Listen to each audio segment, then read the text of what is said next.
कि कैसे एक टाइप के ऑब्जेक्टिव से कैसे अलग अलग टाइप का ऑब्जेक्टिव पूछा जा सकता है। यदि आप अलग अलग तरीका से एक ही क्वेश्चन को समझकर पढ़ लेते हैं ना दोस्त, तो एग्जाम में कैसा भी क्वेश्चन है, कोई भी क्वेश्चन है, आप उसको बना लेंगे। ये कभी भी इतना सारा एग्जाम्पल कभी आएगा ना, तो याद रखिएगा ये टूटेगा ही नहीं। आप ही को बोले कि आप धीरे, मम्मी बोली कि जाकर सामान लेकर आओ, आप धीरे धीरे जा रहे थे, मम्मी पीछे से छोलनी टिका दी, अब कितना स्पीड जा रहा है, क्यों? क्योंकि आपको उष्मा मिल चुका है, आपको हीट दे दिया, आपका ताप बढ़ गया। जैसे ही ताप बढ़ा, आपके अंदर का उष्मा बढ़ गया और बहुत तेजी से आप गति कर गए, यानी गतिज ऊर्जा बढ़ गया। आप सभी लोगों का आशीष पब्लिकेशन पर स्वागत है दोस्त। आज हम लोग चैप्टर 2 का ऑब्जेक्टिव करेंगे। आप लोग चैप्टर 1 का ऑब्जेक्टिव देखे होंगे, तो उसमें से आपको बहुत कुछ सीखने को मिला होगा कि कैसे एक टाइप के ऑब्जेक्टिव से कैसे अलग अलग टाइप का ऑब्जेक्टिव पूछा जा सकता है। यही नहीं, आप अलग अलग प्रकार का ऑब्जेक्टिव किस प्रकार से डिजाइन किया जाता है, किस प्रकार से क्वेश्चन पूछा जा सकता है, ये चीज इंपैक्ट डालता है। यदि आप अलग अलग तरीका से एक ही क्वेश्चन को समझकर पढ़ लेते हैं ना दोस्त, तो एग्जाम में कैसा भी क्वेश्चन है, कोई भी क्वेश्चन है, आप उसको बना लेंगे। ये पूरा उम्मीद और हमें विश्वास रहेगा। आइए हम लोग आ जाते हैं सवाल पर। और हम लोग पहला इसमें सवाल बोल रहा है कि निम्नलिखित में से किसके लिए हिमांक का अवनमन अधिकतम होगा। देखिए दोस्त, हम बताएं कि ये 4 तरीका से सवाल आपसे पूछ सकता है, क्योंकि ये जो हम लोग का अनुसंख्य गुणधर्म होता है वो 4 होता है। आइए हम कुछ एग्जाम्पल ले लेते हैं, उसके बाद आपको बताते हैं। देखिए, अनुसंख्य गुणधर्म हमारा 4 होगा, एकदम याद रखिएगा। अनुसंख्य, जो हम लोगों का अनुसंख्य गुणधर्म होगा वो हम लोगों का 4 होगा। कौन कौन होगा भाई? तो ए नंबर जो होगा आपका, ए नंबर वो होगा वाष्प दाब में, वाष्प दाब में आपेक्षिक, वाष्प दाब में आपेक्षिक अवनमन, वाष्प दाब में आपेक्षिक अवनमन। फिर बी नंबर होगा क्वथनांक, क्वथनांक में उन्नयन। फिर सी नंबर होगा हिमांक में अवनमन। फिर डी नंबर होगा परासरण दाब। ये 4 आप लोगों का होगा। थोड़ा सा आप लोग देखेंगे तो आपको तो शुरू में बोरिंग लगेगा, लेकिन आपको एकदम इत्मीनान से हर एक चीज को पढ़ना होगा। जिंदगी में कुछ पाना है दोस्त, कुछ खोना पड़ेगा। आइए हम लोग थोड़ा गौर फरमाते हैं। देखिए, बोल रहा है कि अनुसंख्य गुणधर्म के लिए आइए, तो वाष्प दाब में आपेक्षिक अवनमन, ये ऑब्जेक्टिव पूछ सकता है कि कौन अनुसंख्य गुणधर्म, ये भी पूछता है। लेकिन ये चारों पूछेगा, किसका आपेक्षिक अवनमन अधिकतम होगा, किसका ये अधिकतम होगा, क्या इसका अधिकतम होगा। तो ये चारों का मान उसके लिए अधिक होगा जिसके लिए वान हॉफ गुणांक अधिक होगा। यानी आपसे ऑब्जेक्टिव पूछ रहा है अभी कि हिमांक में अवनमन किसका अधिकतम होगा, हो सकता है एग्जाम में पूछ दे क्वथनांक में उन्नयन किसका अधिकतम होगा, हो सकता है आपेक्षिक अवनमन अधिकतम होगा, हो सकता है परासरण दाब अधिकतम होगा। यानी सब डिपेंड करता है वान हॉफ गुणांक पर। जिसका आई का मान ज्यादा होगा, अब उसका वो चारों जो गुणधर्म है वो ज्यादा होगा। अब सवाल उठता है कि भैया आई हम कैसे निकालेंगे, आई कैसे जान जाए किसका ज्यादा होगा किसका कम। अब ऐसे ही हम आपको 4-5 एग्जाम्पल दे रहे हैं। जैसे हमने बोला NaCl दे दिए एग्जाम्पल, आपको K2SO4 दे दिए एग्जाम्पल, ऐसे दे दिए यूरिया दे दिए, सुक्रोस दे दिए, यूरिया सुक्रोस, ठीक है। अल्कोहल भी दे सकते हैं, C2H5OH अल्कोहल भी हो गया, सुक्रोज, और एक हो जाएगा आपका बेंजीन भी हो सकता है। चलिए इतना ही एग्जांपल ले लेते हैं। तो चलिए अब कुल मिलाजुला के बाद कि हम लोग वान हॉफ गुणांक आई का मान कैसे निकालते हैं, ठीक है ना। तो आई का मान निकालने के लिए सबसे पहले जो भी हम लोग का अणु होगा उसको हम लोग तोड़ा जाएगा, उसको कितने भाग में टूट सकता है। तो वियोजन के बाद कितना अणु प्राप्त हुआ और वियोजन के पहले हमारे पास कितना था। जैसे हम NaCl को हम लोग एग्जाम्पल लेते हैं, तो NaCl को यदि हम लोग तोड़ेंगे, इस प्रकार से हम लोग तोड़ेंगे तो टूटेगा Na+ में और Cl- में टूटेगा। 2 भागों में टूटने वाला है, Na+ और Cl-। तो यहाँ पर 1 है, यहाँ पर 1 है, तो टूटने के बाद कितना अणु मिल गया, 1 और 1 कितना हो गया 2, और टूटने से पहले कितना था 1, यानी वान हॉफ गुणांक का मान हमारा कितना है 2। इसका निकालना चाहते हैं तो देखिए, अब हम लोग K2SO4 को तोड़ेंगे, K2SO4 को तोड़ेंगे, तोड़िए तो हमारा क्या हो जाएगा 2K+ और SO4 2 माइनस, इसके आगे एक और इसके आगे कितना 2, तो 2 एक कितना हो गया 3, टूटने के बाद कितना मिला 3, और टूटने के पहले कितना था 1, तो कटाया तो कितना हो गया आपका 3, यानी K2SO4 के लिए हम लोग को कितना मिला 3। और ऐसे भी आप लोग ट्रिक लगा सकते हैं, Na का होगा 1, Cl का होगा 1 1 2, यहाँ पर K का होगा 2, SO4 का होगा 1 2 1 3, इस प्रकार से हम निकाल सकते हैं। यूरिया हो गया, सुक्रोज हो गया, एथिल अल्कोहल हो गया, ये कभी भी आपको एग्जाम्पल में आए, कभी भी, ग्लूकोज भी ले लेते हैं इसी में, ग्लूकोज ये कभी भी इतना सारा एग्जाम्पल कभी आएगा ना तो याद रखिएगा ये टूटेगा ही नहीं, खास बात है ये टूटेगा ही नहीं, तो ये टूटेगा ही नहीं तो वियोजन होगा ही नहीं, तो वियोजन ऊपर 0 रख दे और टोटल कितना भी संख्या से भाग दे तो हम लोगों का कितना हो जाएगा 0, यानी ये इसके लिए वान टॉप गुणांक का मान 0 होता है, तो इसके लिए तो भैया कोई हम लोग का मान चेंजिंग नहीं होगा, जो जैसा था वैसा ही रहेगा। लेकिन इसके लिए तोड़ेंगे, यानी जो आयनिक है उसके लिए तो हमारा निकल के आएगा ना। तो आइए हम लोग क्वेश्चन को कोऑपरेट करते हैं, और देखिए आपका 2-3 सवाल बन चुका होगा। आइए इस पर देखते हैं। इसे पूछा है किसका हिमांक में अवनमन अधिकतम होगा, हिमांक में अवनमन, क्वथनांक में उन्नयन, वाष्प दाब में अपेक्षिक अवनमन या प्रासरण दाब, कोई भी सवाल पूछे आप लोग देखिए। K2SO4 को तोड़ेंगे तो कितना भाग में टूट जाएगा 3, यानी आप लोग इसके लिए कितना हो जाएगा 3 हो चुका होगा, इसके लिए कितना हो जाएगा 3, इसके लिए कितना हो जाएगा 2, यूरिया टूटता ही नहीं है, ग्लूकोज टूटता ही नहीं है। अब इसमें कंपेरिजन करना है किसका वान टॉप गुणांक ज्यादा है, तो सर K2SO4 का, इसलिए ये मान क्या होगा हम लोग का अधिकतम होगा। आइए, यदि किसी आदर्श गैस का प्रक्रिया में dW का मान 0 है, अब आइए इसका भी थोड़ा सा हम लोग देख लेते हैं कि इसका क्या नाम है। यानी एक सवाल बोल रहा है कि dW का मान 0 है, ठीक है, और जो dQ है ना, dQ यानी दिया गया ऊष्मा, उसका मान 0 से छोटा है। आप इससे क्या ताप कैसे प्रभावित होगा, ये आप लोगों से सवाल पूछा कि ताप भैया कैसे प्रभावित होने वाला है। तो आइए हम आपको पहले जो हम लोग का ऊष्मागतिकी का जो हम लोगों का नियम है वो हम आपको सिखाने का प्रयास करते हैं। देखिए ये होता है किसी पदार्थ की जो आंतरिक ऊर्जा में जो परिवर्तन होता है du, वो किया गया कार्य और आपका ऊष्मा में परिवर्तन के क्या होता है, बराबर होता है। ऊष्मा में परिवर्तन के क्या होता है, बराबर होता है, ऐसा। तो ये हम लोग का कितना उसको दिया गया, मतलब उसके अंदर कितना ऊर्जा आया डिसाइड करता है आप उस पर कितना काम किए, कितना उसके अंदर ऊर्जा दिए। यानी ये क्या है, उसको दिया गया ऊष्मा, dW क्या है, किया गया कार्य भी आप बाहर से कर रहे हैं, ऊष्मा भी उसको बाहर से दे रहे हैं, यानी बाहर से दिया गया। और ये क्या है, उसका आंतरिक ऊर्जा, बाहर से जितना देंगे उतना ही तो अंदर आएगा। यही हम लोगों का ऊष्मागतिकी का नियम है। यानी ऊष्मा को ना तो उत्पन्न किया जाता है और ना ही नाश, ये इसका एक रूप से दूसरे रूप में रूपांतरण होता है। यही कहने का मतलब है कि जितना आप उसको बाहर से दिए उतना उसके अंदर आएगा। ये समीकरण इतना ही बताता है। तो बोले कि सर इससे क्या लेना देना है, अब सीखिएगा आप लोग जो सिखाना चाहते हैं। देखिए गौर फरमाइएगा, तो जो हम लोगों का कार्य का वैल्यू क्या बोल रहा है कि कार्य का वैल्यू हम लोग का 0 है, ओके, कार्य का वैल्यू 0 है। और du, अब देखिए तो du डिसाइड करता है 0 से छोटा। अब 0 से छोटा क्या हो सकता है, आप बताइए, 0 से छोटा 0 1 2 3 ऐसे, फिर यहाँ पर -1 -2 -3 इस तरीक़े से। तो अब 0 से छोटा क्या होगा, ये माइनस में होगा, यानी 0 से छोटा कैसा होगा, माइनस में होगा। तो यहाँ से हमने क्या सीखा कि जो हम लोगों का जो du है, du ऐसा है क्योंकि W ही ना 0 हुआ है, dq तो भी है। अब आइए यहाँ पर dq का मान 0 से क्या बोल रहा है, छोटा, यानी ये हम लोग का क्या हो जाएगा, निगेटिव। अब सवाल उठता है कि जो du है वो आंतरिक ऊर्जा ऋणात्मक कब होगा, अब उसका ताप के साथ क्या रिलेशन होगा। पहले आप समझिएगा कि जो आंतरिक ऊर्जा है वो 2 चीज पर निर्भर करता है, गतिज ऊर्जा और स्थितिज ऊर्जा। गतिज ऊर्जा और क्या, स्थितिज ऊर्जा।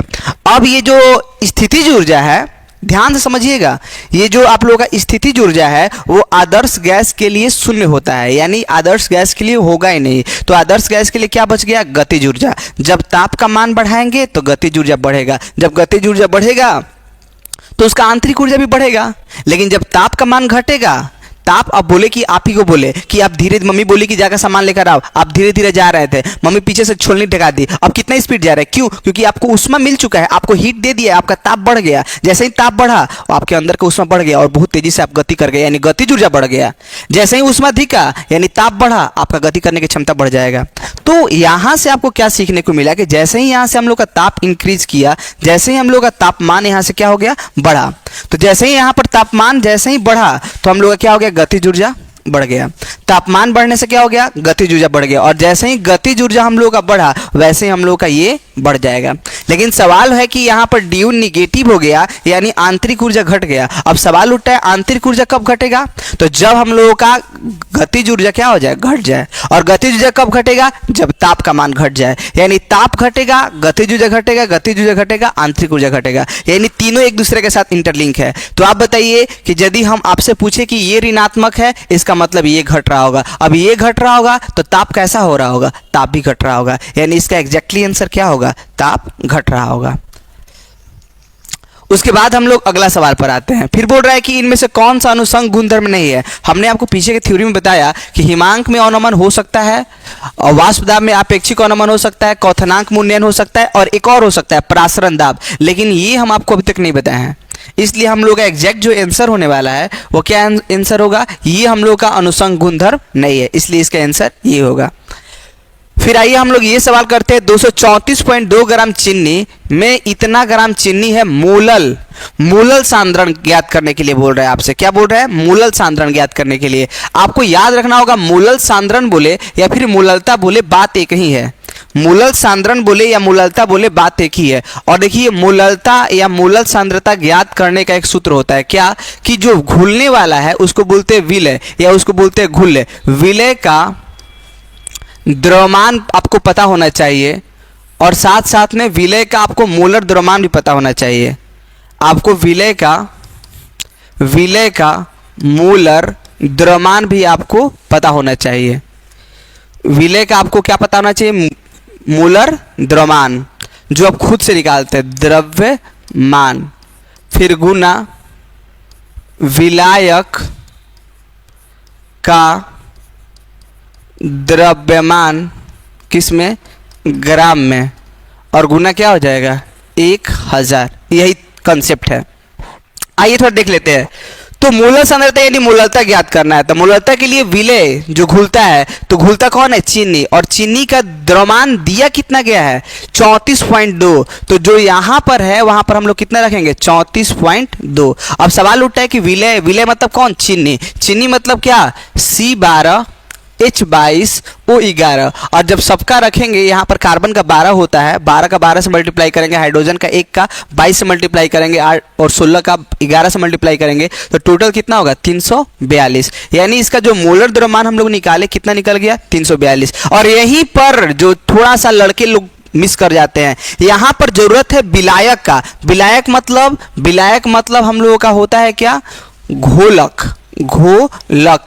और यहां पर क्या दिया है, यहां पर दिया है घोल। तो सुनिएगा ये घोलक क्या है, घोल दो शब्दों से मिलकर बना होता है। कौन कौन, घुल्य प्लस घोलक, यानी घुल्य मतलब विलय और घोलक मतलब विलायक। ये नाम को लेकर कंफ्यूज ना हो। तो हमको फॉर्मूला में विलायक चाहिए, इसका मतलब घोलक चाहिए, और आपको क्या दिया गया है, विलयन। तो विलयन कितना दिया गया है बताइए, तो विलयन कितना दिया गया है, तो 234.2 दिया गया है, 234.2